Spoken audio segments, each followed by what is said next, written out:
mi nombre para los que entraron un poquito más tarde. Y bueno, yo tengo acá esta presentación es porque acá doy genética general solamente, pero es con fitomejoramiento en el caso de ustedes. Ahí están los horarios, para si no quedaron claros. Ese es mi mail para escribirme, ¿sí? Lo que les decía, si me tienen que avisar, avísenme el lunes o el martes a primera hora que quieren consulta. Si no, de otro modo yo no me voy a conectar. Y a las teorías van a ser totalmente virtuales y solo las prácticas los jueves y tienen, creo, los lunes, si mal no recuerdo, de 15 a 17 también tienen práctica. Bueno, estas primeras 2 semanas solamente van a ser de teoría, los jueves no van a tener práctica y quizás, no sé si hoy y el próximo lunes nos extendamos hasta las 16. Creo que el miércoles ustedes tenían ocupado, me habían dicho, entonces no se podría extender. Pero bueno, nos extenderíamos en caso de ser necesario que no alcancemos con dar la clase completa. Bueno, propósitos de la asignatura: manejar los conceptos básicos y el lenguaje de la genética, comprender los modelos clásicos y los nuevos avances que hay en biología molecular. Saben que me está pidiendo alguien entrar. Esto es lo que pasa cuando llegan tarde.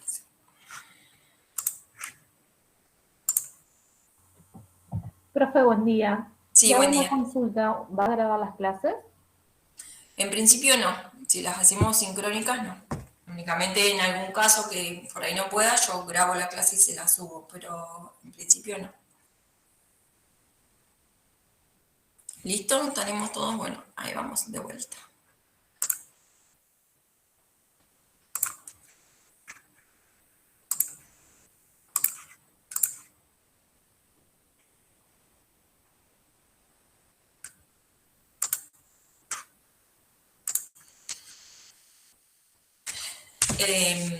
Analizar el uso y los desarrollos de los OGMs.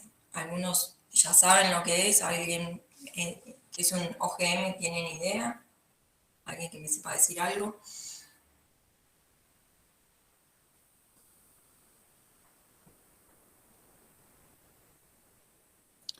No, yo ignoro el término. Bueno.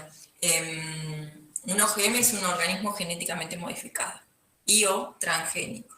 Después vamos a ver nosotros bien la diferencia que tiene que ver con un transgénico. ¿Pero nunca han escuchado la palabra? Ahora sí. Sí, la palabra sí, pero las iniciales no. Claro, no sabía el ¿Y alguien término tiene idea anterior. del concepto o algo? Como futuros Sí, agrónomos. sí, por ejemplo, que un cultivo está genéticamente modificado para que tenga un rendimiento superior Está bien. o Sí. una mutación de los genes para que tengan mejor rendimiento o sea más resistente o cosas así. Bueno, ya está bien, para ser el primer día estamos bien. Después vamos a ir aclarando todos esos conceptos. ¿Mutaciones lo vieron ya en algún lado? No. ¿El concepto de mutación? Yo lo vi aparte investigando o leyendo uno que otro PDF. Está bien. Pero todavía Otra no. cosa. Todavía no vieron nada. Otra cosa que quería preguntarle, ¿ustedes antes de genética tuvieron química biológica o bioquímica? Sí, tuvimos Sí, eso y vimos lo de los genes con todo el tema de lo que era el ARN y todo eso. está bien.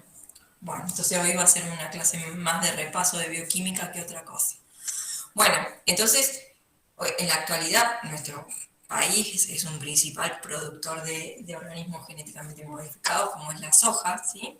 Ya saben que la mitad de la Argentina está sembrada con soja y somos el tercer exportador de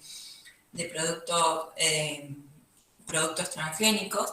Así que imagínense que para mí es importante traer este concepto tanto para en la parte de genética, de lo que es la ingeniería genética, la genética molecular, para que ustedes lo conozcan como futuros profesionales, ¿sí? Porque los campos hoy se están manejando con estos cultivos transgénicos. Y bueno, entonces es muy importante entender primero los conceptos básicos, ir desde la genética mendeliana, que es lo más básico que tenemos de lo que es la genética, hasta la biología molecular, que es lo que hoy se desarrolla para nuevos cultivos. Entonces, eso es lo que va a ir abarcando la materia, para llegar a entender bien qué es un organismo genéticamente modificado. Y entender el papel de la herencia que tienen los organismos vivos también para abordar un programa tanto de mejoramiento vegetal como animal, ¿sí? En este caso, en el caso de ustedes, solamente vamos a hablar de mejoramiento vegetal, pero en realidad la genética o los sistemas genéticos son muy similares. Ahora después vamos a ir avanzando en esto. ¿Cuáles son los contenidos mínimos? Bueno, que es un gen, los cromosomas, la estructura, la función, el genotipo, el fenotipo, qué es un genotipo, qué es un fenotipo, las leyes de Mendel, ¿sí? De donde arranca el conocimiento de la genética. La dominancia, lo que tiene que ver los genes que están ligados al sexo, ¿sí? A veces que heredamos cosas de nuestros papás y a veces heredamos cosas de nuestras mamás, y eso tiene un porqué, porque vienen de distintos cromosomas. La interacción que hay entre los genes, lo que tiene que ver el ligamiento y los cruzamientos. La herencia extracromosómica tiene que ver con genes que no se heredan desde el núcleo, digamos, como habrán visto por ahí ya en química biológica, los genes, el ADN está adentro del núcleo de una célula eucariota, pero también hay otro ADN que no está en el núcleo y tiene que ver con el ADN citoplasmático, mitocondrial y en las plantas de los cloroplastos. Bueno, después vamos a hacer un pequeño abordaje de la genética cuantitativa, la genética de poblaciones, hasta integrar todos los conocimientos en lo que es la genética moderna y tiene que ver con la biotecnología y la ingeniería genética. Ahí ya desde un abordaje más molecular. Tampoco muy sofisticado porque obviamente estamos apuntando al conocimiento que se les puede acercar a ustedes. Y esto, biotecnóloga, por ejemplo, yo soy de grado, soy biotecnóloga, hay una carrera completa, ¿sí? Como lo mismo al genetista. Melissa es licenciada en genética, ella ve lo que nosotros vemos en un cuatrimestre, lo ve durante 5 años. Entonces, bueno, el abordaje de los temas es muy amplio, pero vamos a hacer hincapié principalmente en lo que necesitan ustedes como futuros profesionales y que puedan llegar en algún momento a utilizar los criterios y este conocimiento en su futuro trabajo. Y me sigue entrando gente, yo no, si no dejo de compartir.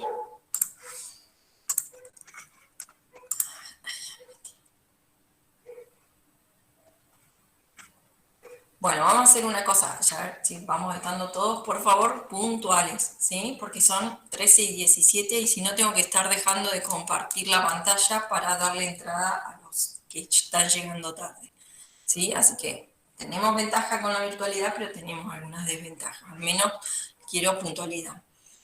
A ver, estaba presentando acá.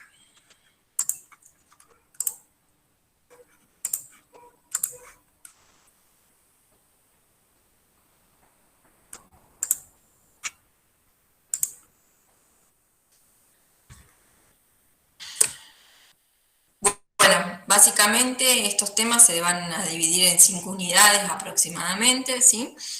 Más y menos, y al final de la unidad 2 es donde vamos a tener las evaluaciones, y acá faltan, esto se me escapó a mí, falta todo lo que es la parte de fitomejoramiento. ¿Qué bibliografía recomendable? Yo principalmente el Pearce y el Griffith son los que uso básicamente para preparar las clases y que ustedes puedan encontrar ahí toda la temática. El primero de Echenique, que de biotecnología y mejoramiento vegetal, esa fue la segunda parte de la materia, ese está online, pueden acceder. Y el Suzuki puede ser también que les puede ayudar en lo que es de genética, y me olvidé acá de ponerles también, a veces para los primeros temas suele usarse, o está fácil también explicado, el Curtis. El Griffith tiene una lectura bastante complicada.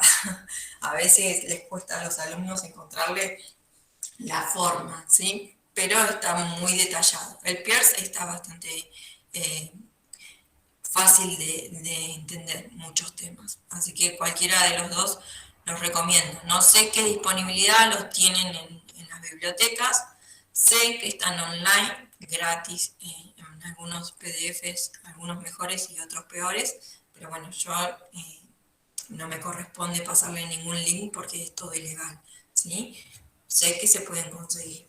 De hecho, acá alumnos en Río Negro ya los tienen impresos y hacen fotocopias de fotocopias de fotocopias. Pero bueno, yo no sé qué disponibilidad ustedes tienen de estos libros en la biblioteca. Ya les digo, el primero de Chenique está de libre acceso. Hola, profe. Sí, hola. Sí, lo mejor que es el Pierce. Yo lo quería fotocopiar, pero son como mil páginas. Sí, pero está online también. Se puede conseguir. La segunda edición se consigue. Sí, Se sí, consigue. lo tengo en PDF, pero Ah, lo quiero más en hoja porque me quemo los ojos. sí, bueno, eso es un tema, sí. Pero bueno, como estamos más acostumbrados ahora con las pantallas. A ver, ¿quién quiere entrar? Bueno, listo, ¿quedará alguno más? 12 somos. Sí, si no ir por ahí no todo, y si no vas, yo les voy poniendo digamos, en la clase, les voy poniendo al final qué capítulos son. Por ahí si no, ir imprimiendo de a poco los capítulos que son, no sé. Ah, Sí, perfecto, profe. Muchas gracias. eso se puede hacer. Bueno, eso yo lo voy poniendo. Al final de la clase, la última diapo es, bueno, cuál es la bibliografía. Bueno.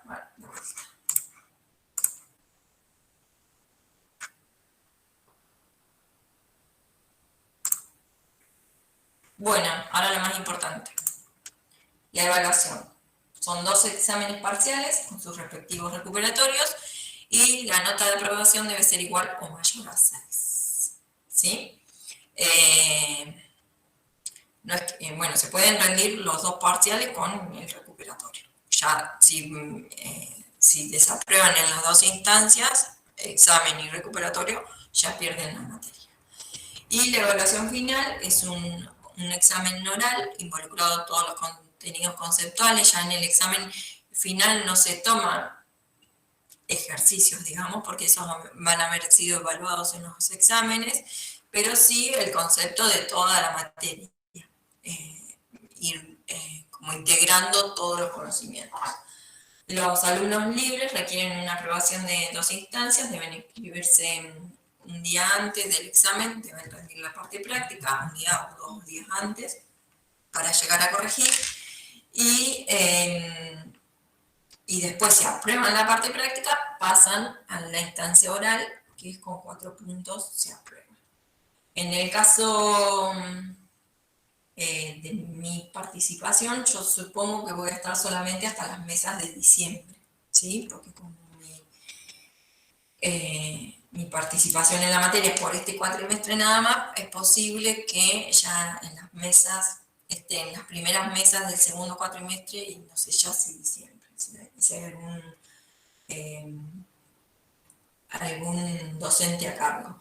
Igualmente les transmitiría tranquilidad de que las dos ayudantes están en la mesa y entonces ellas van a estar también a cargo y saben los contenidos que vamos a dar, como que no es que se va a preguntar otra cosa, ¿sí? Espero dejarlos tranquilos con eso. También entiendan que es justo un periodo de transición y les agarra a ustedes. No sé si es lo mejor, pero bueno, es así. Requisitos de acreditación es el 80% de la asistencia, tanto en teoría, prácticos y seminarios, y la aprobación de los 2 exámenes parciales. Estas son las fechas tentativas de evaluaciones. Así que tentativas casi finales, les diría, porque eso lo organizan con Melissa y Ximena. Entonces van a tener que arreglar bien el día. No sé si se cambiarán o no. Estas son las que están plasmadas en el programa. No sé si Eh, tienen alguna sí, pregunta. tengo una duda. Sí. ¿Va a haber ¿verdad? Promoción? Eh, la materia antes tenía promoción. Sí, o si este año va a haber posibilidad de haber promoción. No, yo no la voy a implementar. O sea, es como estaba antes. Pensé que me habían dicho que no tenía promoción. Ah, entonces directamente final. Es Aprobamos la directamente cursada y final. es final nomás. Hay que aprobar la cursada para el final, sí. No tengo entendido que era con promoción. Yo no lo voy a dar. No tenía antes. Ahí dice Sofía que no tiene. No, si no tenía, no, yo no la voy a dar. No sé, la nueva docente o el nuevo docente que esté a cargo, si le da la promoción o no. Eso lo resolverá. Ah, no sabía que no tenía promoción de antes. No, por lo que me dijeron las ayudantes, no tenía promoción. Bueno, no sé, ¿alguna consulta más sobre en general?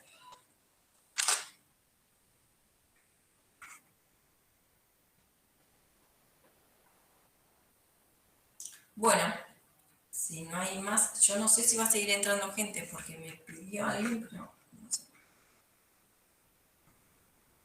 ¿Están todos regulares? ¿Alguno en alguna condición que no sea regular?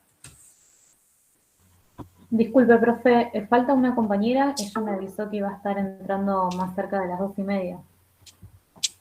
Solo por hoy, por una cuestión laboral, 2:30. más o menos, sí. Sí, casi que estamos terminando, 2:30, pero bueno, está bien. Sí, lo que les voy a compartir son los PowerPoint, yo no tengo problema, porque hoy una compañera me preguntaba si grababa las clases. Bueno, en principio no, las clases no las grabamos, pero sí puedo compartir los PowerPoint, eso no tengo problema.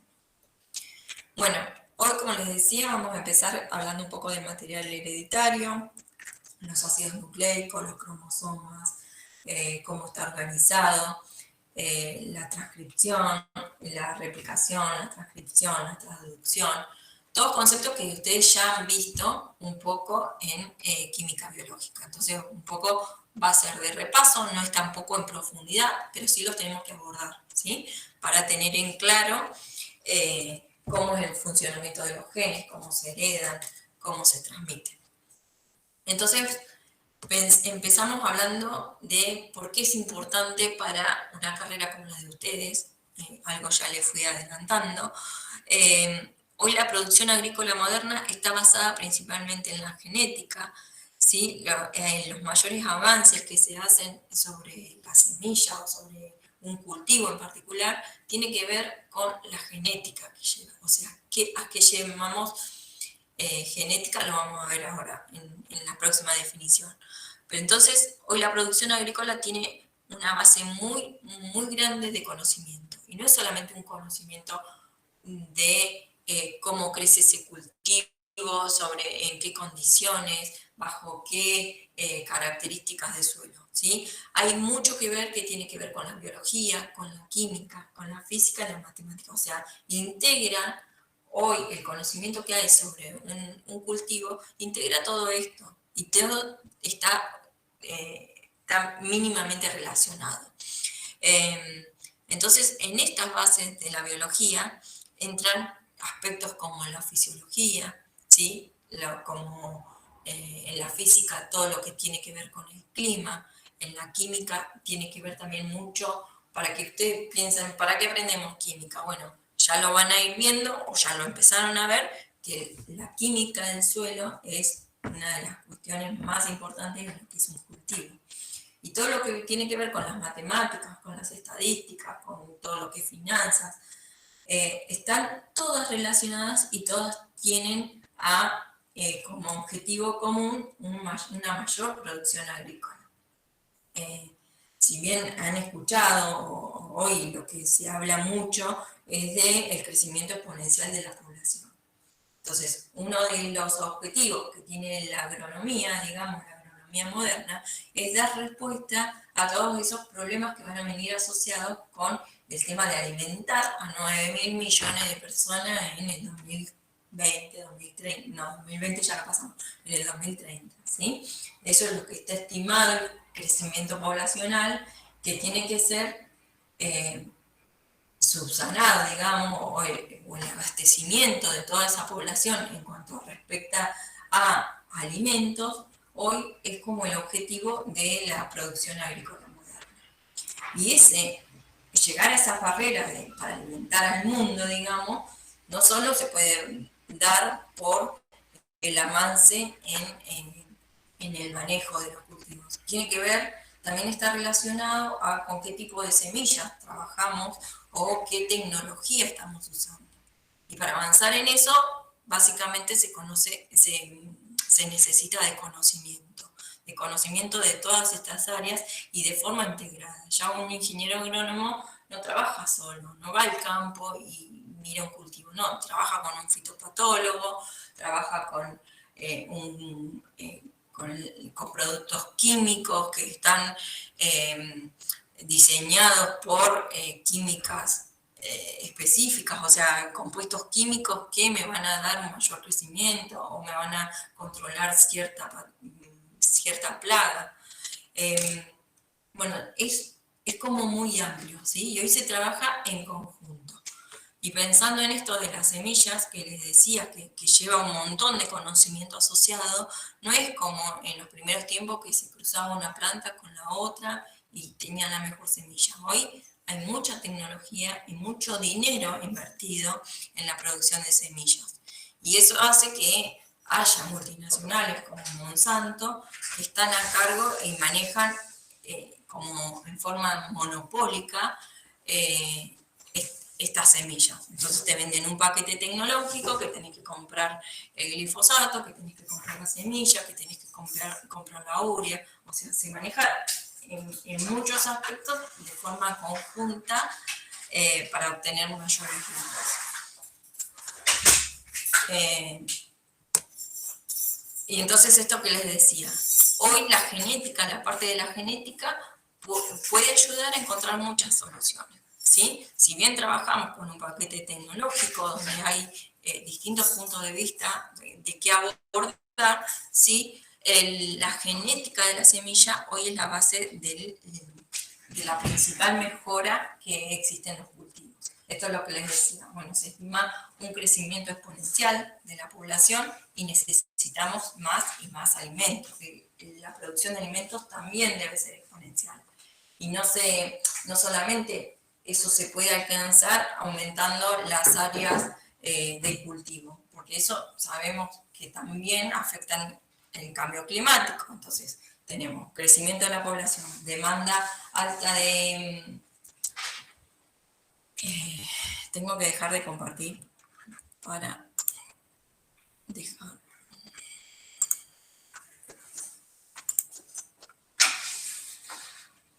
chicos, necesito que sean puntuales. Y quien no va a ser puntual, que me avise, porque si no, te voy a estar cortando la clase a cada rato. Así que si no, yo ya lo único que puedo hacer es no dejarnos entrar.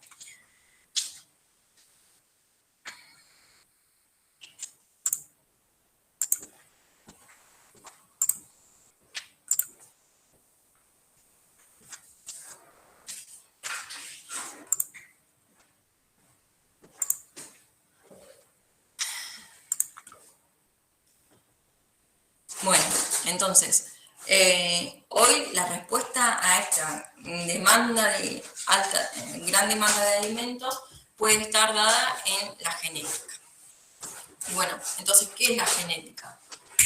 Es el campo de la biología,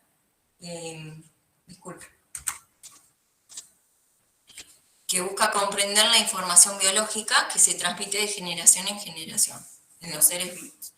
Y ya sea en humanos, en plantas o en animales, ¿sí?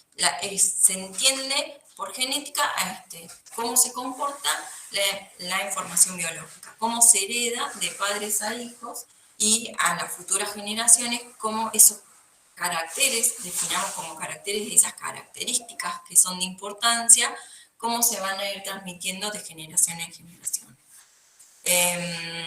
esas características, como hoy me decían, el rendimiento. Bueno, el rendimiento involucra varias características a la vez, pero se puede decir que, bueno, es una característica que hoy se espera de los cultivos, aumentar los rendimientos. Entonces, ¿cómo se va a heredar esa característica? Es lo que estudia la genética. Entonces, este conjunto completo de instrucciones es un genoma. Y todos los genomas están codificados por ácidos nucleicos, que pueden ser RNA o DNA. ¿Sí? El hecho de que todos los organismos tengan un genoma y todos los genomas se comporten como de la misma manera, aparece el hecho de que todos los organismos tienen un sistema genético en común. Y se pueden estudiar los genes de un organismo dado a partir de organismos modelos. ¿Sí? Entonces, ¿qué es un organismo modelo?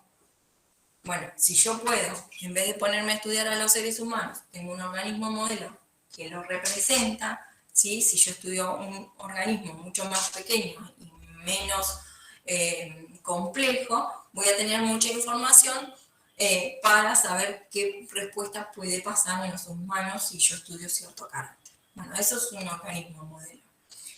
Es una especie con la que se puede experimentar para responder a distintas preguntas biológicas. Hay modelos genéticos, hay modelos experimentales y hay modelos genómicos.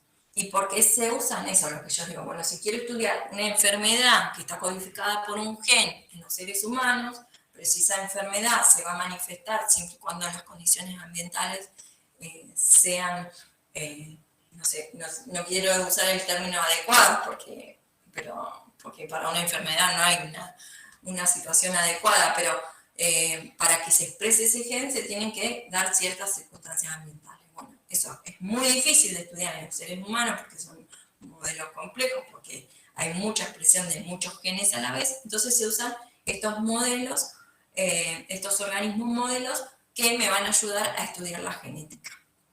¿Sí? Modelos genéticos tienen que ver con estudiar genes en particular, genómicos, cuando hablamos de enfermedades asociadas a distintas alteraciones cromosómicas, ¿sí? Y experimentales esto, evaluar el modelo en una situación particular. Por ejemplo, si estoy evaluando la resistencia a un patógeno en una planta, bueno, esa planta tiene que estar sometida al patógeno.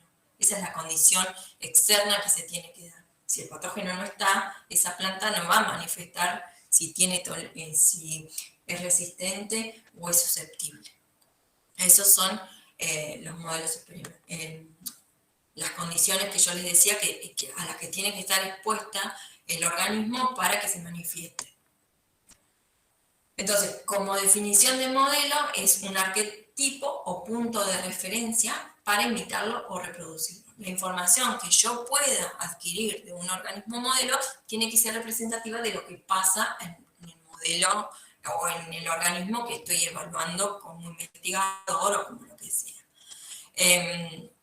Es un esquema teórico, generalmente a veces en forma matemática. Entonces, esa es la definición de modelo. Si yo lo busco, ¿sí? Es un esquema teórico. Es un sistema de una realidad compleja y ayuda a entender su comprensión y el estudio de su comportamiento. Hoy los modelos que se usan en bacterias siempre es Escherichia coli, en gusanos es Caenorhabditis elegans, en las moscas son modelos de eucariotes, de drosófilas, Arabidopsis italianas de plantas, las levaduras también se usan como modelos, y el ratón es como lo que más cercano conocemos nosotros, ¿sí? Ahora que estuvimos viviendo la pandemia, ¿sí? Las primeras pruebas que se hicieron de una futura vacuna generalmente se hacen en ratón, después de llegar a probarlas en humanos, ¿sí? Tiene que haber una relación entre los genomas, como para decir, bueno, el ratón es modelo de humanos, ¿sí? La levadura de organismos eucariotas o unicelulares, ¿sí? Para algunos genes simples se puede estudiar en levaduras. En las plantas, principalmente, Arabidopsis es donde se prueba todo, todo lo que mejora o el estudio de todos los genes. Otra particularidad que tienen los organismos modelos es que hasta en la actualidad sus genomas ya están secuenciados. Entonces, es ahí donde se hace una identidad o se puede comparar con el organismo que yo quiero comparar. Si estoy estudiando un maíz, bueno, ¿qué similitud tiene Arabidopsis con este maíz? Si yo quiero estudiar algo nuevo. Ya muchos cultivos están secuenciados, entonces sus genes se conocen. Pero bueno, todavía hoy los modelos nos ayudan al estudio de muchas manifestaciones de carácter o de características que nos ayudan. Particularmente, bueno, acá les tengo señalado el Pesebra, el daño relio. En nuestro grupo de investigación acá en Viedma tenemos el sistema del pececito y nosotros evaluamos distintas actividades biológicas y distintos compuestos, los evaluamos en el Pesebra, porque sabemos o se sabe por la bibliografía que muchos de los genes relacionados a enfermedades humanas también se manifiestan o se expresan en el modelo del Pesebra. Entonces, es un modelo in vivo que nos ayuda a publicar, nos ayuda a correlacionar lo que nosotros vemos en la mesada con lo que pasaría en un organismo vivo, funcionando entre comillas, ¿no? Esos son los modelos. Y básicamente estos modelos se eligen por semejanza genética. A esto vamos con la genética, ¿sí? Con la mosca los humanos tenemos un 60% de identidad, con el pesebra un 70% y con los ratones un 85% de similitud. La particularidad que tiene, les sigo vendiendo el pesebra, es que el 82% de las enfermedades en humanos se correlacionan con las del pesebra. Entonces, eso también nos ayuda a estudiar distintos genes relacionados a enfermedades. Bueno, y evolutivamente, como les muestro ahí, estamos los humanos relacionados con los ratones y nuestro nivel inferior con el pesebra, dentro de los vertebrados. Bueno, eso es un organismo modelo. Nos va a servir a estudiar y a relacionar información de lo que pasa en un modelo de ser vivo con nosotros, por ejemplo. Bueno, y esto, la base de la genética. Decíamos que todos los genomas están constituidos por ácidos nucleicos y estas macromoléculas constituyen el material genético de los organismos y son necesarios tanto para el almacenamiento como para la expresión de la información genética. Como ustedes ya saben, existen dos tipos: el desoxirribonucleico, que es el ácido desoxirribonucleico, que es el ADN, y el ácido ribonucleico, que es el ARN. El conocimiento de estas estructuras ha permitido la elucidación del código genético. Como les decía, ya muchas especies se han avanzado en el mapeo del código genético, ya se sabe en dónde están los genes ubicados, cada gen con qué proteína está asociada, con qué ruta metabólica. Eso ya hoy de muchas especies, por ejemplo, las especies más importantes, hablamos de un maíz, de un trigo, de una soja, y el código genético humano también está codificado en su totalidad. Entonces ya se sabe las secuencias, se saben los promotores, bueno, ya se sabe todo sobre esa macromolécula. Y cómo se van a transmitir la información de una célula madre a una célula hija. Entonces, estas dos macromoléculas, el ADN y el ARN, codifican o llevan la información genética de cada célula.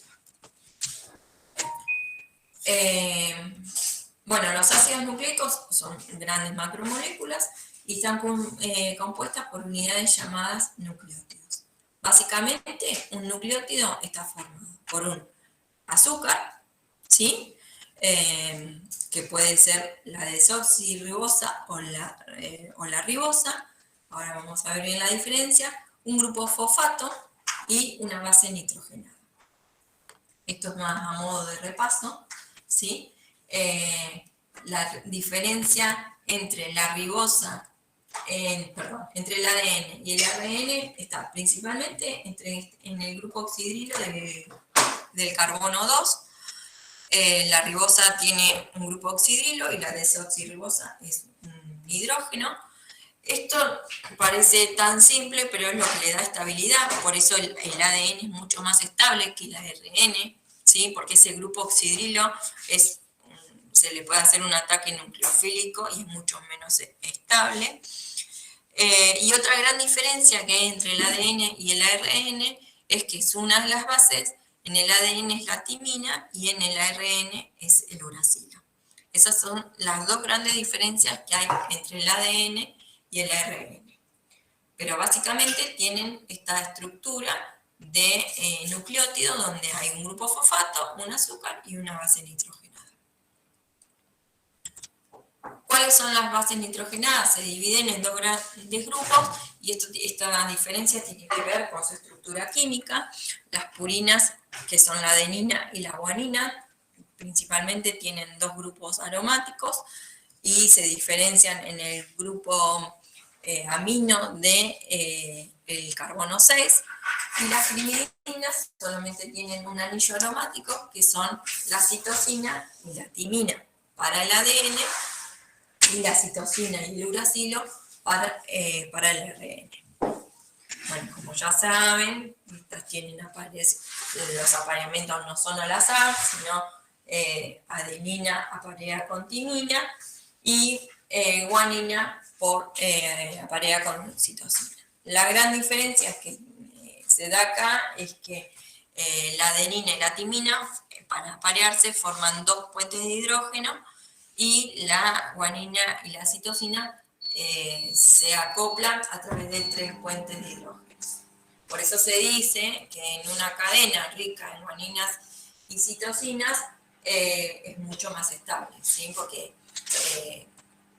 tiene mayor estabilidad química de esos apareamientos y es más difícil, por ejemplo, de desnaturalizar. Cuando hablamos de desnaturalizar, es abrir la cadena de ADN y separar estas bases nitrogenadas por las que está unida.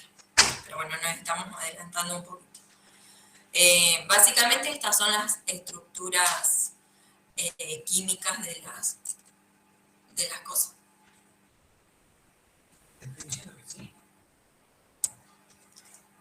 Bueno, acá como les decía, esta particularidad del apareamiento de las bases nitrogenadas hacen que se vuelva una estructura estable de doble hélice y que sea mucho más estable que un ARN que generalmente está en simple cadena. Bueno, acá más de lo mismo, solamente para mostrarles cómo van apareando, cómo se va uniendo un azúcar con un grupo fosfato, y ahora lo vamos a ir viendo más en detalle. Bueno, en 1953 se descubrió la estructura del ADN por Watson y Crick, que publicaron el primer modelo estructural de la molécula de ADN. Por ahí ya ellos ganaron el premio Nobel de Medicina. En 1962, bueno, la carita de duda, porque ya saben, espero, por ahí no, sobre el descubrimiento, se dice que tomaron los datos de Rosalind Franklin, que ella estaba estudiando la molécula de ADN por rayos X y tenía algunos resultados que no los sabía cómo interpretar bien, y bueno, estos dos señores la ayudaron a interpretarlo y sacaron como conclusión que la estructura del ADN tenía la forma de una doble hélice, ¿sí? Y por esto ganan el premio Nobel en 1962, quedando afuera Rosalind, que sus ensayos no se tuvieron en cuenta. Algunas curiosidades por ponerle un momento más ameno a la estructura del ADN. Tiene aproximadamente 3.200 millones de pares de bases. Si fuera un libro tendría más de 1,5 millones de páginas. O sea, si nosotros quisiéramos codificar cada una de las letras, y fuera un libro, sería un gigante. Tiene 96% de identidad con los genomas del mono, y solamente codifica para 20.687 genes. Esto no es menor, porque el trigo tiene 45.000 genes.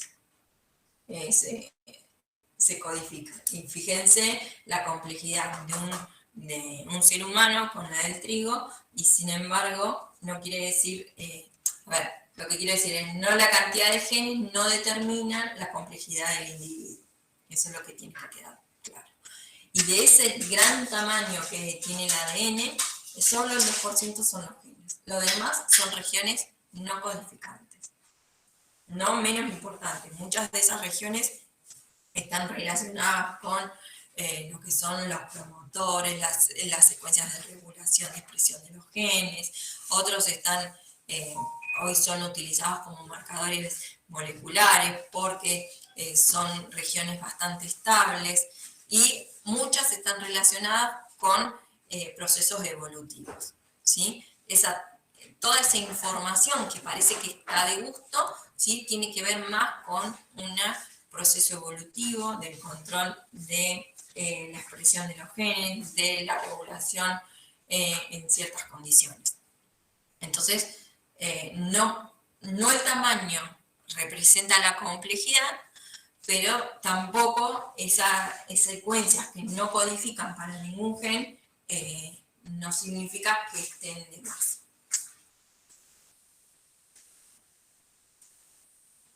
Entonces, por lo que habíamos visto, tenemos distintas funciones. Yo les había dicho que, bueno, que los ácidos nucleicos tenían dos funciones principales: almacenamiento y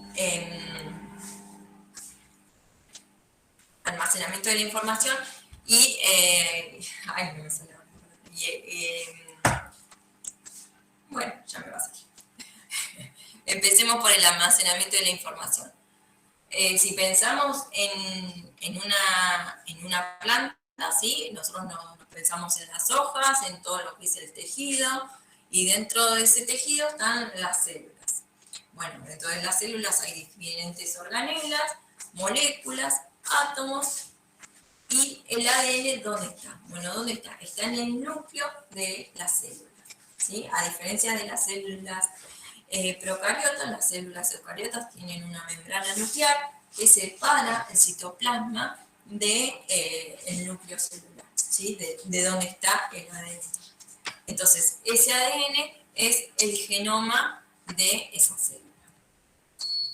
El tamaño del genoma entero, ¿sí? Ahí pueden ver las especies, lo que les decía, no quiere decir que a mayor cantidad de pares de bases, la complejidad del organismo, ¿sí?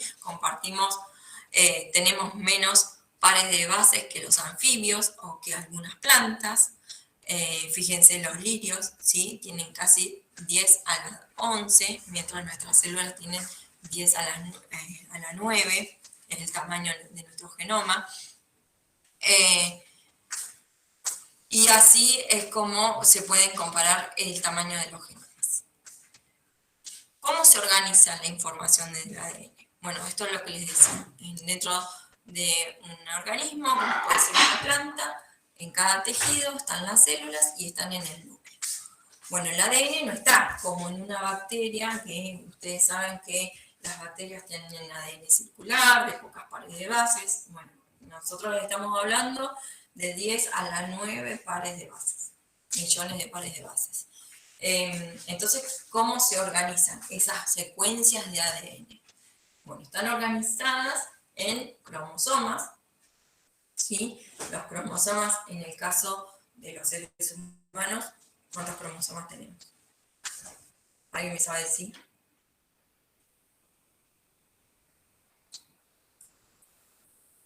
23 pares de cromosomas. 23 pares, entonces tenemos 46 cromosomas. Bueno, entonces, tenemos 46 cromosomas. ¿Están ordenaditos? No, están todos sueltos en el núcleo de la célula, ¿sí? No es como nosotros los vemos en distintas fotos de los cromosomas. ¿Y qué particularidad tienen los cromosomas de los seres humanos?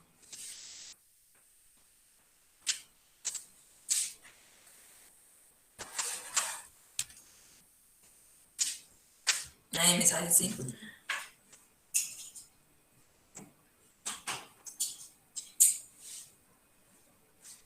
Que puede ser X e Y. Claro, o sea, que tenemos cromosomas sexuales, bueno, los animales también, pero no pasa lo mismo en las plantas, ¿sí? Entonces son 23 pares, 22 son autosómicos, se dicen, ¿sí? Que los tienen todas las células. Y el par 23 los tienen las células reproductivas, ¿sí? Entonces,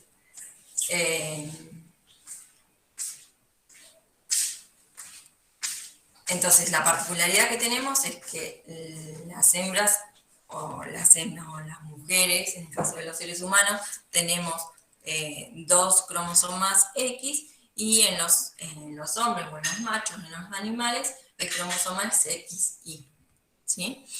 Bueno, ¿cómo son estos cromosomas? Se forman, ¿sí? Si arrancamos de las bases del ADN, de donde estábamos mirando, que era una base nitrogenada con un grupo azúcar y un grupo fosfato, bueno, esa complementariedad que hacían una doble hélice, esa doble hélice es gigante, ¿sí? No podría entrar, eso que yo les decía, que si pusiéramos una letra al lado de la otra, haríamos un libro de 1000 páginas. Bueno, ¿cómo se imaginan que eso va a estar en el núcleo de una célula? ¿Sí? Que una célula que no la podemos ni ver a simple vista y hay que verla con un microscopio. Bueno, la particularidad que tiene este ADN es que se superenrolla con la ayuda de diferentes proteínas, como son las histonas, ¿sí? Y forman una estructura súper compactada que se llama el nucleosoma y se va superenrollando hasta formar los cromosomas, ¿sí? Estos nucleosomas están involucradas las proteínas que son histonas que ayudan a superenrollarse el ADN. Entonces, se organizan de tal manera que toda esa información, si nosotros la pensábamos en forma lineal, se supercondensa y forma la estructura de un cromosoma. Y los genes están adentro de esa, es una región del ADN que codifica, a ver, no quiero usar palabras que no hemos definido todavía. Es una región del ADN que va a tener la información necesaria para la síntesis de una proteína, ¿sí? Eso es un gen. Entonces, los cromosomas y los cariotipos. Bueno, en los cromosomas es el material genético condensado y es la unidad de herencia. Lo que nosotros vamos a heredar o lo que heredamos de nuestros padres fue los cromosomas. Y trajimos un par de cromosomas de nuestra mamá y un par de cromosomas de nuestro papá. Como somos de la misma especie, en este caso los humanos, ¿sí? Los cromosomas se dicen que son homólogos. No son iguales, eso tiene que quedar claro, ¿sí? De hecho, la información que viene de nuestros papás se combina con la información que viene de nuestra mamá y resultamos nosotros. Lo que nosotros resultamos es el fenotipo. Y el fenotipo es el producto de la interacción de los genes del papá y de los genes de la mamá. Tienen la misma información genética, o sea, tienen la misma proteína que codifica para el color de ojos, pero del papá pueden venir la información para que codifique unos ojos celestes y de la mamá puede venir la información para que codifique para unos ojos marrones. Entonces, ¿dónde está la información del color de ojos? Están los dos genes, están los dos cromosomas en el mismo lugar, pero no quiere decir que sean iguales. Por eso se dice que son homólogos. Pueden aparearse, son de la misma especie, pero tienen un origen diferente. Entonces, ¿qué es el cariotipo? Es el conjunto de pares de cromosomas que alberga una célula, ¿sí? Como yo les decía, bueno, nuestra célula tiene 44 cromosomas autosómicos, estos están en todas las células, ¿sí? Y tienen en las células sexuales, tienen los cromosomas sexuales. Es el conjunto de pares de cromosomas que alberga una célula. Presenta una cantidad específica de cromosomas con un cierto tamaño y una determinada forma. Y eso es lo que caracteriza a cada una de las especies. Los seres humanos tenemos 46. Otros individuos, tenía otros ejemplos, otros individuos tienen, el trigo tiene 42. ¿Sí? Así, cada especie lo representa su número de cromosomas. ¿Sí? Y eso es lo que determina con quién se va a poder aparear. ¿Sí? Entonces, se pueden aparear mientras los cromosomas sean homólogos, o sea, que vengan de la misma especie.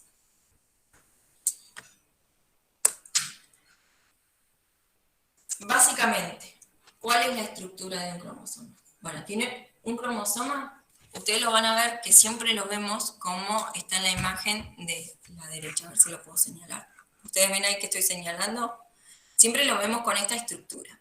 Pero esta estructura es cuando ya el ADN se replicó, ¿sí? En el ciclo celular, que lo vamos a ver en la próxima clase, hay una fase donde el ADN se replica y entonces hay dos copias del mismo ADN.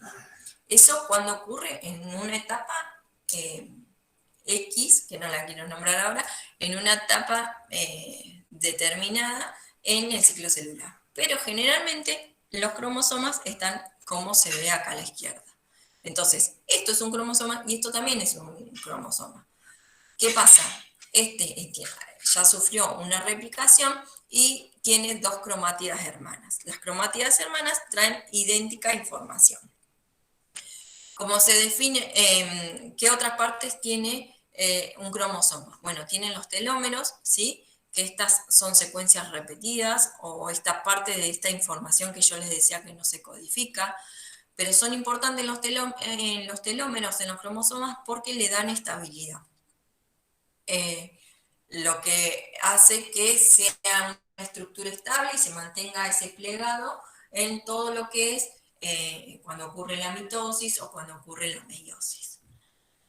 Después tienen el centrómero, ¿sí? Que es por donde se unen las dos cromátidas hermanas, principalmente en el proceso de mitosis y meiosis, y hay toda una estructura de proteínas asociadas al centrómero, que es el cinetócoro, ¿sí? Que cuando ocurre la división celular y la formación de los microtúbulos, los cromosomas se unen, ¿sí? Por estas proteínas, como se ve acá en el gráfico, para la separación de las cromátidas hermanas. Pero eso lo vamos a ver bien en la próxima clase.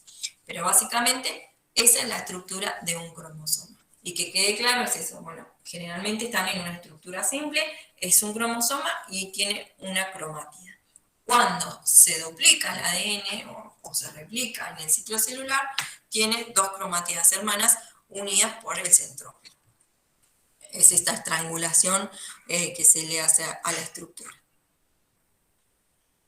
Hay diferentes tipos de cromosomas en función de la longitud de sus brazos. Están aquellos que son los metacéntricos, donde el centrómero se ubica en la mitad del cromosoma y los brazos tienen la misma longitud. Los submetacéntricos, la longitud de un brazo es mayor a la de otro brazo. Los acrocéntricos, un brazo es muy pequeño en relación con el otro, o los telocéntricos, que directamente no tienen brazos, tienen dos tipos de... cuando se aprecia un solo brazo, ¿sí? Esto no determina nada, o sea, hay distintas formas, lo único que va a llevar mayor o menor información, pero no afecta a nadie y están en el cariotipo de los seres humanos, hay diferentes tipos de cromosomas.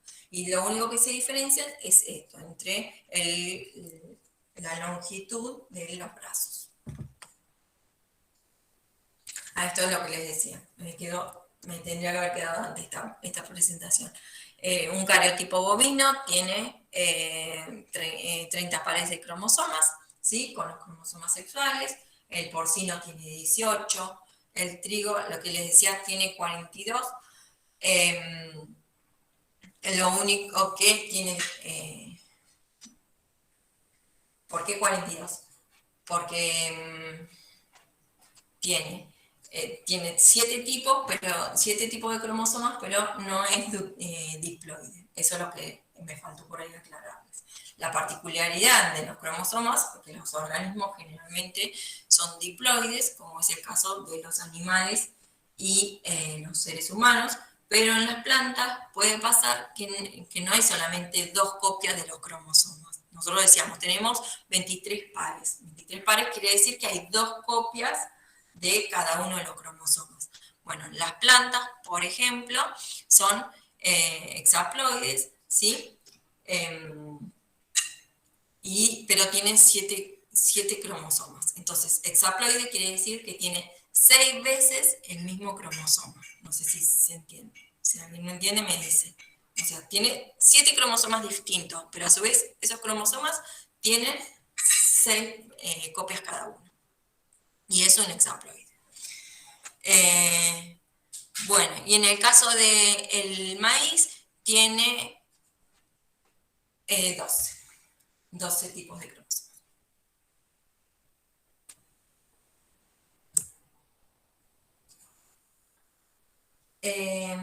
¿Quieren que hagamos un parate? ¿Les parece? Sí, profe. Sí. Mientras que estamos en receso, podría... Cómo se organizaban, ¿sí? Los cromosomas, qué tipo de cromosomas hay, qué es un cariotipo. Y ahora yo les había mostrado, volver en esta diapo, que era un gen, era un fragmentito del ADN, ¿sí? Entonces nosotros tenemos la molécula de ADN súper enrollada para formar un cromosoma, y en ese súper enrollamiento adentro hay un fragmento de ADN que corresponde a un gen. Entonces, ahora sí definimos qué es un gen. Un gen, básicamente en eucariotas, ¿sí? Que nosotros nos vamos a fijar en todo lo que es en eucariotas, porque procariota, en este caso yo no lo abordo, porque por ahí lo pueden ver en microbiología, y son organismos que no es lo que a nosotros nos interesa. A nosotros nos interesa cómo es la herencia o cómo se heredan ciertos caracteres. Profe, Sí. Disculpe, no se ve la presentación. Perdón. Gracias por avisar. No compartí pantalla.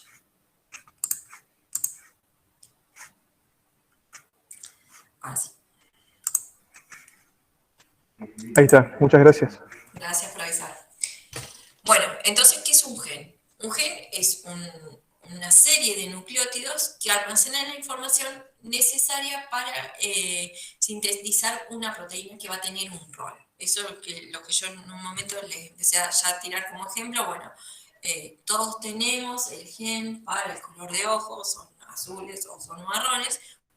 Bueno, ¿qué es el gen? Es ese pedacito de ADN que va a codificar la proteína encargada de la pigmentación del color de ojos, ¿sí? Así a grandes rasgos. Saben por química biológica que todo es una cascada y una ruta metabólica para la expresión de un gen, ¿sí? Pero bueno, a forma más simple vamos a decir que es así, ¿sí? Entonces, el gen es un fragmento de ADN que codifica para una proteína, que posee un rol específico.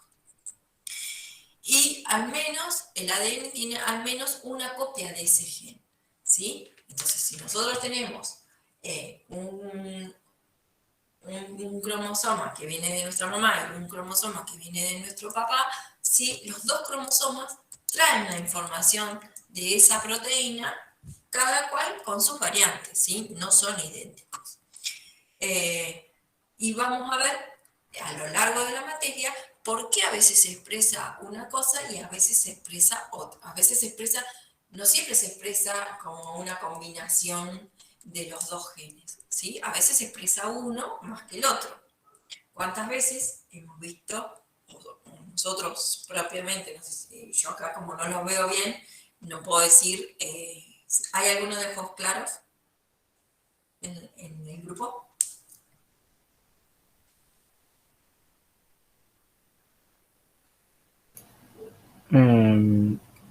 No creo. Bueno, ¿No yo hay sí no. nadie de ojos claros? Sí. ¿Sí? ¿Hay uno o no? A ver, Pero yo no lo puedo ver porque tengo la pantalla compartida. Díganme si hay alguno. yo, yo Bueno, soy un ejemplo. vos sos un ejemplo. Decinos tu nombre, porque así estamos hablando de una. Yo no te veo. Tomás, Tomás, ¿tu mamá tiene ojos claros?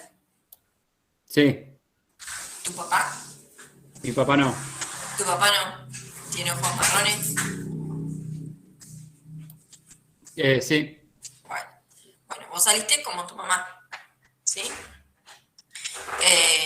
Ya vamos a ver cómo es eso. Yo en ¿Sí? ambos casos, mis padres tampoco tienen ojos claros, pero tengo ojos verdes.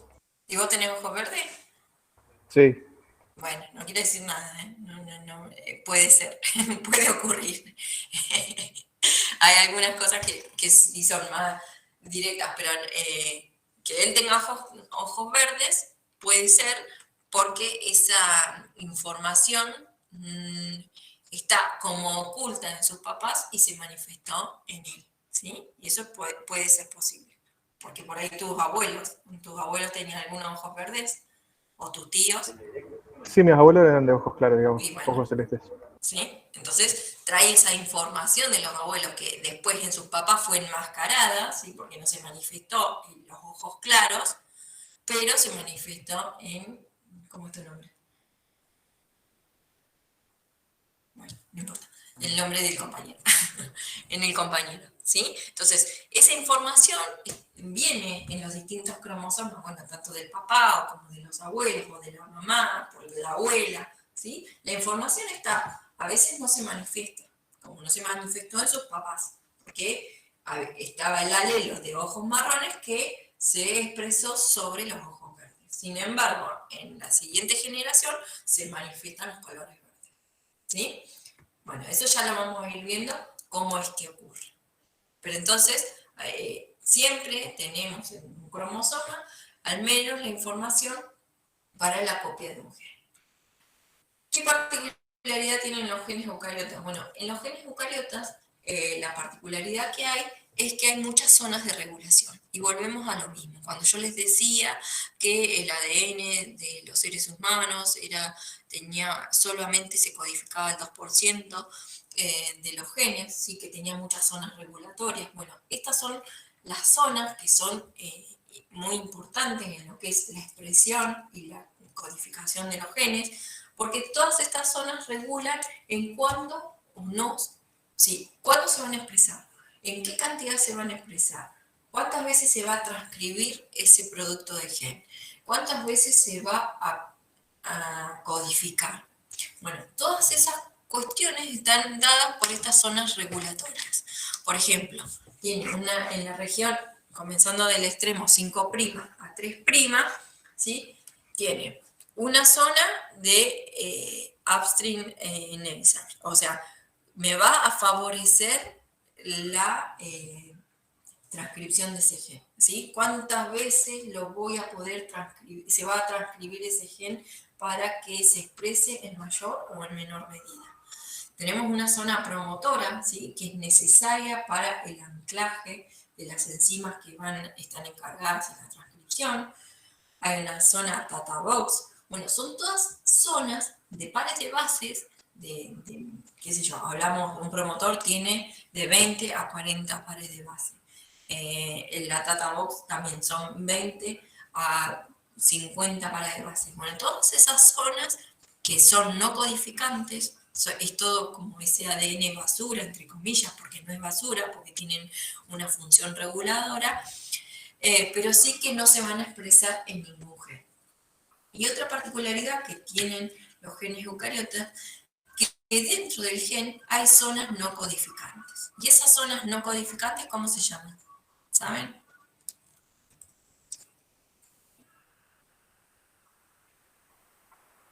¿Cómo, profe, sería la pregunta? Dentro de la región codificante hay zonas, hay regiones no codificantes. ¿Cómo se llaman? ¿Lo vieron? Las zonas UTR. No, esos son los inicios y fin de la transcripción. No, son Intrones. los intrones. ¿Ven que dice exon 1, intron 1, exon 2, intron 2? ¿Sí? Las regiones, los exones son las regiones codificantes, es lo que después se va, es la secuencia del ADN que se va a reflejar en una proteína. Y los intrones son secuencias no codificantes, que ahora vamos a ver cómo se van perdiendo después esas zonas. ¿Sí? Pero esto es particularmente de los genes eucariotas. Los genes procariotas no tienen exones ni intrones. ¿Sí? Es todo solo una región codificante. Entonces, eso es la definición de qué es un gen. Bueno, es una región específica del ADN que almacena la información necesaria para sintetizar una proteína que va a cumplir un rol específico. Entonces, por ahí os vamos a escuchar, no, ahora no, todavía no lo han escuchado, pero sí ya empezamos a familiarizarnos con términos genéticos, ¿sí? Entonces, cuando decimos un locus, es la posición definida ocupada por un gen. Entonces, tenemos el gen A, en este caso, ¿sí? El alelo rojo y el alelo amarillo. ¿Qué significa alelo? Es una secuencia de ADN situada en el mismo locus. Locus es ubicación. Es como si yo les digo fila 5. Esa es la ubicación del gen. ¿Sí? Cuando decimos una ubicación, es eso. Bueno, en este locus, en el locus X, se posiciona el gen de el color rojo o amarillo en una flor. Entonces tenemos el alelo, que es el gen que codifica para el color rojo, y el alelo A2, que es el gen que codifica para el color amarillo. El gen es el mismo, el del color de la flor, pero tenemos dos variantes. O puede ser roja o puede ser amarilla. ¿Se entiende? Solamente va a cambiar en algunas pares de bases que hace que el color sea rojo o que el color sea amarillo. Después tenemos otro locus B donde se va a ubicar otro gen de otra cosa. No sé, la forma de la hoja. Si es ovalada o es, no sé, más finita. Bueno, pueden tener los dos alelos. Los alelos pueden ser iguales, como es en el caso B o en el caso C. Y todos tienen una posición definida que se dice locus. Y loci son varias posiciones. Es cuando decimos, bueno, loci de los genes A, B y C. ¿Sí? Son 3 genes distintos y estoy dando la posición de los 3 genes distintos. Y los locis, lo importante es que están en un mismo cromosoma. ¿Sí? Entonces, cada par de alelos ocupa el mismo lugar, o sea, locus. Y un alelo, es lo que decíamos, va a ser heredado del padre y el otro de la madre. Y los alelos no necesariamente tienen que ser distintos, ¿sí? A veces se dice alelos a la variante de un gen, ¿sí? No siempre son distintos, a veces son iguales. Entonces, volviendo a lo de los colores de los ojos, a veces tenemos el alelo para el color verde y a veces tenemos el alelo para el color marrón. Generalmente no es tan directo, ¿sí? Porque son el color de ojos, no hay color de ojos azules y hay color de ojos marrones. O sea, hay muchos términos intermedios donde están involucradas muchas enzimas en la síntesis de los pigmentos, ¿sí? Pero a veces algunas características donde hay menos, digamos, menos variantes, eso quiero decir. Si pensamos en el color de la flor roja o amarilla, en esos casos, a veces el color rojo domina, se le dice, sobre el color amarillo. Entonces, todos aquellos que tengan el alelo de color rojo, las flores van a ser amarillas, rojas, porque el rojo domina sobre el amarillo. Pero eso lo vamos a ver bien porque se desprende de las leyes del medio. Pero un poco pasa así con los caracteres, tanto como el rubio o los ojos claros, ¿sí? Hay un carácter dominante que es más del marrón y en el caso del color del pelo es morocho, ¿sí? Entonces, a veces, como el compañero contaba, él tenía ojos claros, pero sus abuelos tenían ojos claros, pero sus papás no. Bueno, en el caso de los padres puede haber sido dominado el color de los ojos oscuros teniendo el alelo de ojos marrones. Pero como él traía la información tanto de sus papás que venían de sus abuelos, capaz que venía enmascarado los ojos claros que se manifestaron en él. ¿Sí? Entonces, más o menos, y les quiero poner un ejemplo, todavía es difícil porque no hablamos nada de cómo se le dan los genes y todo, entonces por ahí le estoy haciendo mucha mezcla. Bueno, y otra de las funciones biológicas, habíamos visto la del almacenamiento y la que no me había salido en su momento era la transmisión de la información genética. Bueno, está almacenada en el ADN, es súper compactada en forma de cromosomas, hay distintos cromosomas, tenemos, cada especie tiene su número particular de cromosomas. Bueno, pero también el ADN, ahí estábamos hablando del ADN. Ahora, cuando hablamos del ARN, es la macromolécula que tiene como función transmitir la información genética. O sea, hacer que esa información no solo esté almacenada y contenga todo lo necesario para que cada una de las células hijas lleve esa información, sino cómo se ocurre la transmisión de la información genética. Entonces, del ADN, esto ya creo que más o menos ya lo vieron, del ADN tenemos un proceso de replicación, que ahora me van a decir ustedes, tenemos el proceso de transcripción, que se transcribe de ADN a ARN, y de ARN se codifica para una proteína. A veces los ARN, como en el caso de los virus, ¿sí?, sufren la replicación también. Pero no va a ser el caso que yo les voy a poner de ejemplo, ¿sí? Ese es como un caso excepcional, digamos, que es el tema de los virus, que su forma de almacenar la información es a través del ARN y por eso también son difíciles de controlar porque están como mutando todo el tiempo. Porque las moléculas de ARN, como yo les decía, son más inestables. Entonces sufren mutaciones mucho más fácil y bueno, por eso vemos el problema que estamos teniendo con todas las variantes del COVID. Pero bueno, eso es tema aparte, solamente para contarles eso, que también ocurre la replicación en el ARN, pero no es en el caso de las células ni de plantas, ni de animales, ni de seres humanos. Entonces, arrancamos por la replicación, que es una forma de transmitir la información. ¿Cómo es la replicación del ADN en eucariotas? Bueno, básicamente, lo primero que hay que decir es que ocurre en el núcleo de la célula. ¿Y cuándo ocurre la replicación? La replicación solo ocurre cuando, cuando está pronto a ocurrir un ciclo celular. ¿Sí? Cuando la célula va a dividirse, ahí ocurre la replicación.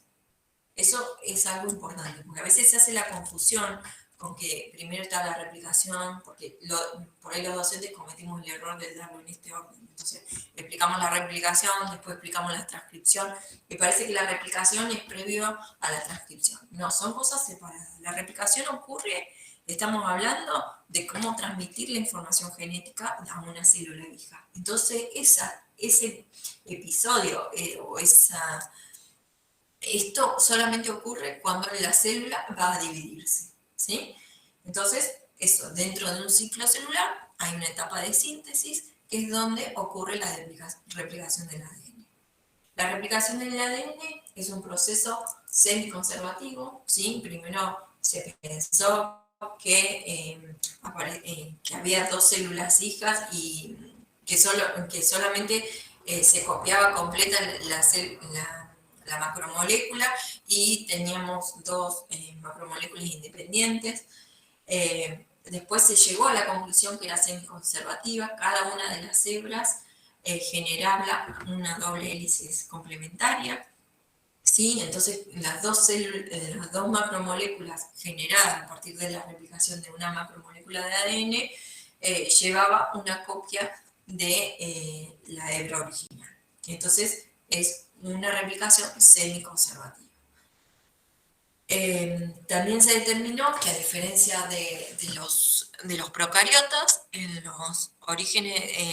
los cromosomas eucariotas hay diferentes orígenes de replicación, ¿sí? Porque la macromolécula es tan extensa y tan grande que para que todo ocurra de manera rápida, porque si no estaba estimado a la velocidad máxima de una DNA polimerasa, que son 100.000 nucleótidos por segundo, no me juego mucho el número, a esa máxima velocidad para replicar todo el ADN se necesitaban 7 días. Entonces, en un ciclo celular, en una división celular, eso es mucho tiempo. Entonces, se descubrió que la macromolécula o la replicación ocurría en eucariotas, ocurría en diferentes centros de origen, ¿sí? En un mismo cromosoma hay muchos centros de origen, que es donde va a comenzarse a copiar la cadena de ADN. Y cada centro de origen da lugar a un replicón, ¿sí? Y así ocurre mucho más rápido. A veces puede ocurrir una replicación de ADN, puede estar en 20 minutos, puede ocurrir, ¿sí? O una hora, hasta una hora, ¿sí? Puede llevar la replicación del ADN. ¿Cómo ocurre? Bueno, a grandes rasgos, no vamos a entrar en detalle porque este es un proceso bastante complejo, yo no sé con qué complejidad lo vieron antes, ¿sí? Lo importante es que tenemos varias enzimas claves, que ahí son la DNA polimerasa, ¿sí? Que sintetiza de 5' a 3', o sea, va agregando nucleótidos en el extremo 3'. Eso ya lo han visto bastante. Ahí, ¿qué va pasando? El grupo oxidrilo que tiene en el grupo 3', en la molécula de ADN o las bases nitrogenadas, ¿sí? Reaccionan con el grupo fosfato de la base siguiente y forman un enlace fosfodiéster que es muy estable y así se van ensamblando. Va copiando la DNA polimerasa, va copiando a la célula, a la cadena molde, va copiando en el sentido 5' a 3'. A su vez, hay otras enzimas involucradas, como son la topoisomerasa, que va desenrollando la cadena superenrollada, que está esta estructura que habíamos visto para formar los cromosomas, todas esas histonas y todas esas proteínas. Bueno, gracias a la acción de las topoisomerasas y de proteínas pequeñas que se van uniendo a la simple cadena, va estabilizando para que la DNA polimerasa pueda ir agregando nucleótidos e ir copiando fielmente la cadena molde. En el caso esto es la horquilla de replicación, se le dice, ¿sí? Y hay una cadena adelantada, que es en este caso la cadena de abajo, donde la DNA polimerasa va de 5' a 3', va derechito, sin tener problemas. En el caso de la cadena retrasada, como el sentido es diferente, es como que la enzima va en contra su voluntad, digamos, tiene que ir agregando nucleótidos, se van formando pequeños fragmentos de ADN, no es una copia continua, que se llaman los fragmentos de Okazaki. Después, por la acción de otras enzimas, la DNA ligasa, esos fragmentos de Okazaki se van uniendo y va quedando también, no queda una cadena defectuosa. Al final del proceso tiene dos cadenas de ADN idénticas. Otras enzimas que son importantes son las primasas, ¿sí? Que también son enzimas que entran en este sistema de replicación y lo que van es sintetizando pequeñas moléculas de ARN. ¿Por qué? ¿Por qué de ARN? Porque la primasa no necesita, no tiene que ir en el sentido de 5', 3'. El ARN le permite eso. Entonces hace pequeños primers, serían, ¿sí? Que le permiten a la DNA polimerasa comenzar a sintetizar la cadena molde, a copiar la cadena molde. Pero entonces son necesarios tanto los primers o cebadores, como se dice en la imagen, la DNA primasa, la ADN polimerasa, la ligasa para ir uniendo esos pequeños fragmentos de Okazaki, ¿sí? Y principalmente la helicasa y la topoisomerasa para ir descomprimiendo esa estructura helicoidal y permitir que puedan actuar las DNA polimerasa. A diferencia, por ejemplo, con lo que tiene la replicación del ADN en procariotas, acá también actúan otras DNA polimerasa que van como verificando, entre comillas, la fidelidad en la copia, ¿sí? Entonces, si puede ocurrir un error,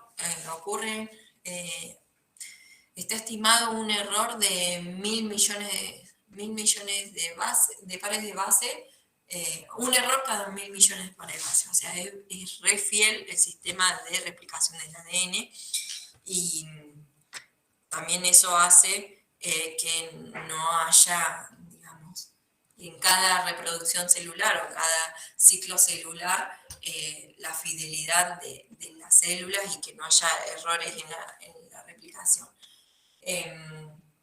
Lo que les decía, que a diferencia con la replicación del ADN procariota, en el ADN procariota la misma DNA polimerasa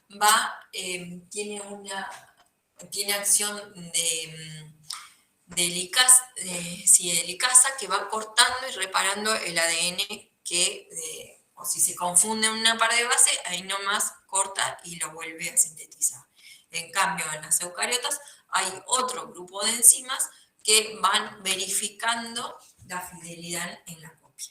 Entonces, así ya es un sistema de reparación del ADN in situ, digamos. En el momento de la replicación ya hay sistemas de reparación que van corroborando y corrigiendo en el caso de una equivocación. Por ejemplo, no sé si han escuchado, cuando hablamos de los problemas de la radiación UV o la exposición al sol, que te van a producir cáncer de piel, bueno, está un poco asociado acá, en este pequeño acontecimiento como es la replicación, porque lo que genera la radiación UV es que dos bases unidas de timina forman un dímero de timina, ¿sí? Entonces, ese dímero, cuando las bases están pegadas, químicamente, digamos, que es lo que produce la radiación UV, hace que la DNA polimerasa se equivoque. Y entonces ya no identifique que eso es una timina, sino es algo ahí que no entiende lo que tiene que poner, no sabe si tiene que poner una A o tiene que poner una C o una G. Entonces, como que se confunde y así empiezan a inducir diferentes mutaciones. Y es lo que después por ahí se manifiesta en un cáncer de piel, ¿sí?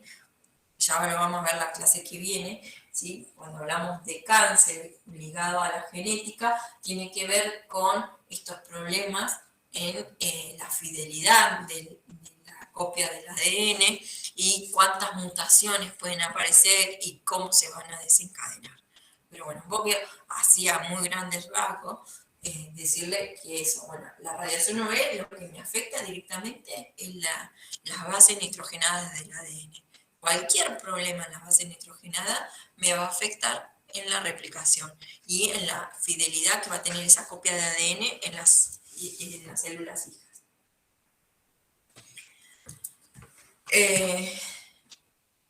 Bueno, esto se entendió, ¿sí? Ya lo tenían más o menos visto. Pero lo importante son estas 5 enzimas, la topoisomerasa, las proteínas de unión a la cadena simple, la DNA polimerasa y la ligasa y la primasa, que van armando toda la estructura para que ocurra la replicación del ADN. Y como ya les decía, esto ocurre en el núcleo en un momento particular del ciclo celular. Y ahora viene la transcripción, por eso digo que a veces te confunden. Bueno, después la replicación sigue la transcripción. No, la transcripción es otra cosa. La transcripción es cuando en la vida de una célula, ¿sí?, se necesitan o se van a sintetizar ciertos genes, ciertas proteínas, perdón, que vienen de la expresión del gen y que se van a expresar en la vida de esa célula, ¿sí? Entonces, la transcripción del ADN también ocurre en el núcleo, pero ocurre todo el tiempo. Todo el tiempo se están transcribiendo genes para sintetizarse proteínas. Entonces volvemos de vuelta que al gen era esa secuencia de ADN que se vuelve a escribir en forma de ARN. Eso es la transcripción del ADN y ocurre todo el tiempo en la célula, no en el ciclo celular, en la etapa de síntesis. Eso olvidémoslo, saquémoslo de ahí. Bueno, esto como ya habíamos visto, cómo sería un gen eucariota y cómo ocurre la transcripción. Bueno, ocurre de manera similar en cuanto a las enzimas que actúan, ¿sí? En vez de ser una ADN polimerasa, es una ARN polimerasa que reconoce estas regiones que yo les decía que son controladoras de un gen eucariota. Entonces son centros promotores, donde ahí la ARN polimerasa va a decir, bueno, ¿cuántas copias de este gen tengo que hacer? ¿Cuánto se va a expresar? ¿Cuánto se va a expresar? Tiene que ver con el número de copias, perdón. Ya es momento, o sea, actúan otras enzimas, los factores de transcripción. No sé si ustedes han escuchado, hoy muchos medicamentos actúan sobre los factores de transcripción, que son pequeñas proteínas que se van a unir a regiones previas de un gen para ver si se expresa o no ese gen, ¿sí? Hoy ya es como, ¿cómo es que le dicen? Es como la farmacología moderna, o sea, ir ya directamente a la acción de los genes. Se pueden controlar muchas enfermedades controlando las regiones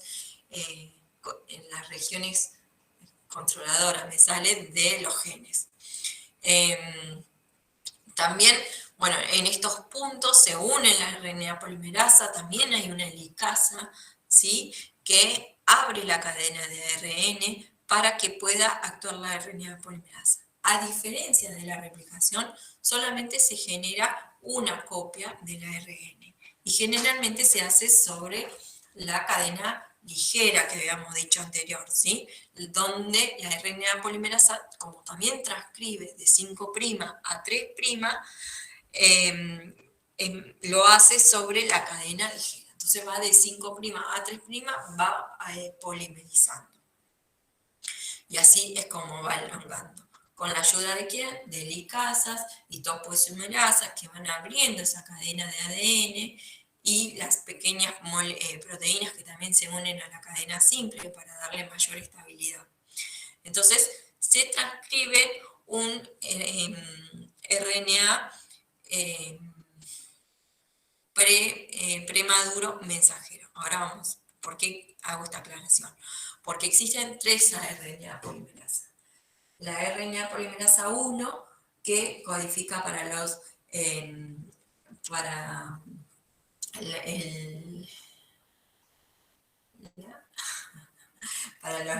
mensajeros, la RNA polimerasa para los que son productos que van a producirse en una proteína, y la RNA polimerasa para los de transferencia. Perdón, la RNA polimerasa 1 para los ribosomales, para el ARN ribosomal, que, como ustedes ya saben, están involucrados en la síntesis de proteínas.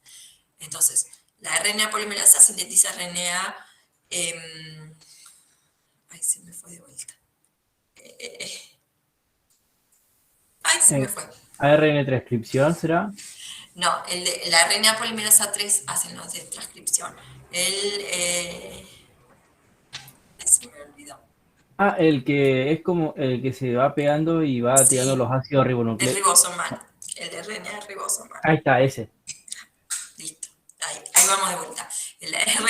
La RNA polimerasa 1 sintetiza la RNA ribosomal. La RNA polimerasa sintetiza todo, transcribe todos los genes que van a ser traducidos en proteínas. Y la RNA polimerasa 3 sintetiza o transcribe los ARN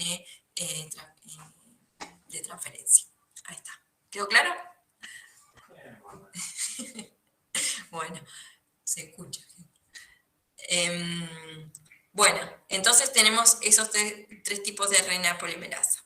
Una vez que se sintetizó este pre-RNA mensajero, ¿por qué pre? Porque primero se le sintetiza, se le transcribe también' cola de poliadeninas, ¿sí? Con una polimerasa se agregan en uno de los extremos, en el extremo 3', una colita de adeninas. ¿Para qué? Para que tengan estabilidad estas macromoléculas de ARN, porque si se acuerdan lo que dije al principio, era mucho más inestable el ARN que el ADN por ese grupo oxidrilo que tenía la ribosa. Entonces, para darle estabilidad y que no sea degradado por enzimas del núcleo o del citoplasma, esta colita de poliadenina le da estabilidad. Entonces, este es un pre-RNA que no está maduro totalmente y todavía no salió del núcleo. ¿Cómo madura un transcripto de RNA mensajero? Bueno, ocurre un splicing. El splicing es donde se pierden por la acción de varias endonucleasas que cortan este ARN mensajero, cortan y sacan los intrones. Esas regiones que yo les decía que tienen particularmente los genes eucariotas que no codifican para ninguna proteína, que no codifican. Son regiones que se van a cortar. Cuando se cortan en este momento de madurez, que se llama splicing. Entonces tenemos un transcripto primario que tiene los intrones, pero tiene la colita de polía, y otro paso de maduración adentro todavía del núcleo es este splicing que saca la parte de los intrones. Se forma un bucle, bueno, es mucho más complejo, y queda un ARN maduro, ¿sí? Estos intrones, a veces no todos los intrones que tienen se cortan, ¿sí? Eso depende de la acción de muchas enzimas y muchas señales que tiene la célula, y donde las enzimas, bueno, determinan que es un intrón y cortan o no cortan, y entonces a veces se dice que ocurre en splicing alternativos. Y así es como tenemos también variabilidad fenotípica. Esos alelos que ya a veces eran diferentes, cuando son transcriptos, se genera un RNA mensajero que no está maduro, ocurren estos splicing, y a veces puede perder los dos intrones, como están mostrando este ejemplo, los intrones son el amarillo y el verde, ¿sí? O a veces pierde uno, o a veces pierde el otro, y es fuente de variabilidad genética. Y eso es evolutivo, no hay un por qué ocurre o no ocurre, ¿sí? En todo lo que ha sido el proceso evolutivo, bueno, ha ocurrido variantes de distintas proteínas que tienen que ver por un splicing, por diferencias en este corte y empalme de los intrones. Y a veces es lo que vemos como la variabilidad fenotípica. Bueno, justo ahí está el ejemplo del color de ojos, ¿sí? Y eso, o está señalizado por distintas señales, o ocurre al azar, y bueno, y es parte de la variabilidad genética. Bueno, entonces, una vez que sufrió, tiene la colita de polía para estabilizar el ARN mensajero inmaduro. Ocurre el splicing, ahí la molécula de RNA mensajero maduro pasa al citoplasma, sale del núcleo, ya ahora estamos en el citoplasma, donde se va a traducir en una proteína. Entonces ocurre la traducción. Bueno, y ahí ya hay secuencias específicas. Esta caperuza es lo que yo les decía, la colita de polía, lo que le da estabilidad, este RNA mensajero que ahora está en el citoplasma, lleno de proteínas y proteasas que degradan ARN extraño o qué sé yo, si hubiese son mecanismos de defensa que tienen las células, tener estas enzimas en el citoplasma para degradar. Bueno, entonces para que sea reconocido y que no sea degradado, bueno, tienen esta caperuza o esta colita de polía. Y ahora ya solamente tenemos la fracción, no están todas las regiones reguladoras ni de control, ya solamente tenemos el transcripto maduro que se va a traducir en una proteína. Entonces tienen una secuencia específica, ustedes saben que hay un código genético, ¿sí? Se ha establecido el código genético que codifica para 20 aminoácidos, donde un triplete de 3 pares de bases determina qué aminoácido va a codificar, ¿sí? Eso ya lo deben haber visto. Por ejemplo, el triplete AUG significa el inicio de la transcripción, de la traducción, perdón. Y el triplete UAA codifica para el fin de la transcripción. Profe, ¿Sí? sí, y si no recuerdo mal, cada triplete también daba lugar a un aminoácido distinto, ¿no? Claro, sí, ahí va a ponerlo, lo voy a agregar acá. Cada triplete, acá tenemos el código genético. Entonces, cada triplete codifica para un aminoácido diferente. Entonces, el encargado de buscar el aminoácido es el RNA de transferencia.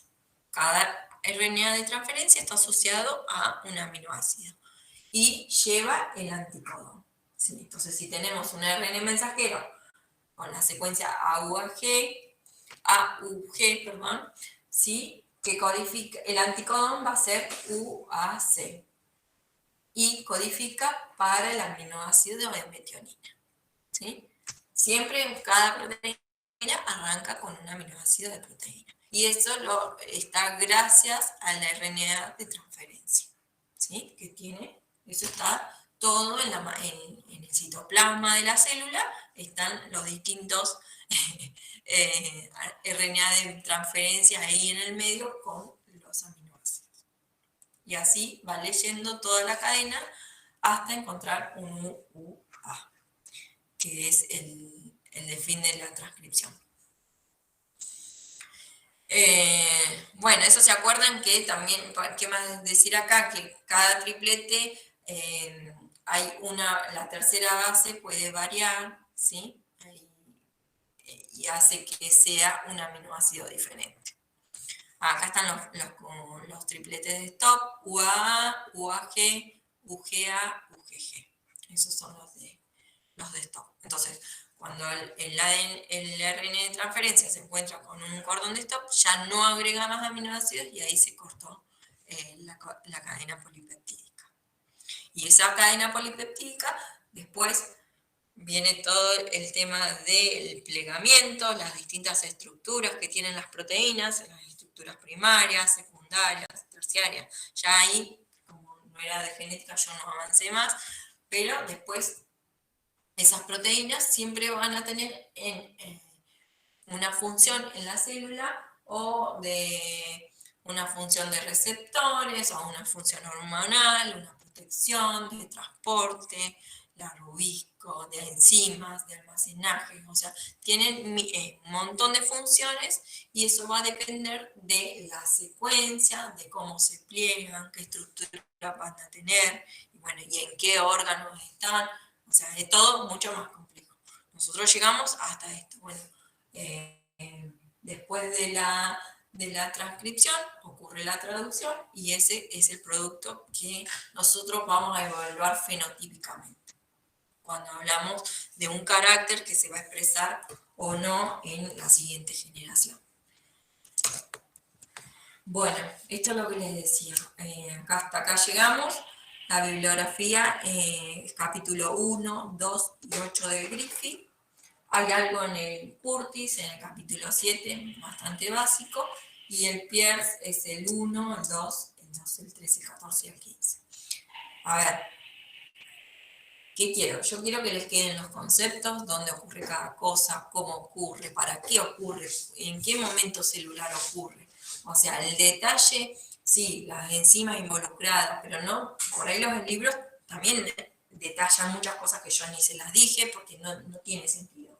Yo necesito, como ustedes, como agrónomos, sepan, bueno, que hay una replicación, que cuándo ocurre, cuándo tiene que ver, cómo me va a servir, después cómo lo voy a pensar, qué va a hacer en la mitosis, qué va a hacer en la meiosis, cómo se van a distribuir los genes, qué voy a ver, para que lo tengan en cuenta hasta qué profundidad yo les voy a evaluar, ¿sí?